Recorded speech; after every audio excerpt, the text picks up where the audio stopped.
ማታ ስንተኛ እንደ መነኩሴ 41 መቁጠሪያ እንደዚህ ላትቆጥር ትችላለህ። ዝም ብለህ እንዲህ ማለት ገደም ምትሉና ጌታዬ ኢየሱስ ክርስቶስ ሆይ ማረኝ በሉ። እስኪ በሉ ድገሙ በሉ።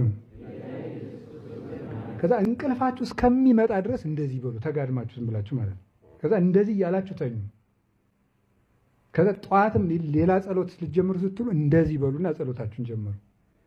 መኪና ውስጥም ገብታችሁ ዝም ብላችሁ ቁጭ ብላችሁ አሁን መጽሐፍ አውጥተህ ብትደግም ሰውም አጉል ነው። ግን የሚቋረጥ ጸሎት ከሆነ ግን ድገም ዝም ብለህ ሰውን ተወው እየተኝ እንደው ግን ቁጭ ብለህ ዝም ብለህ ታክሲ ውስጥ ይሁን የትም ውስጥ ሁኑ ዝም ብላችሁ የትም ውስጥ ናችሁ ግጥም አድርገህ አንደበትህን ሌላ አይጉል እንትና ማክሰኞ ዕለት እንደዚህ ያለ ለምንድን ነው እኔ እንጃ እስቲ ቆይ እጠይቀዋለሁ ከምትል ዝም ብለህ ጌታዬ ኢየሱስ ክርስቶስ በሉ፣ ማረኝ በሉ፣ ድገሙ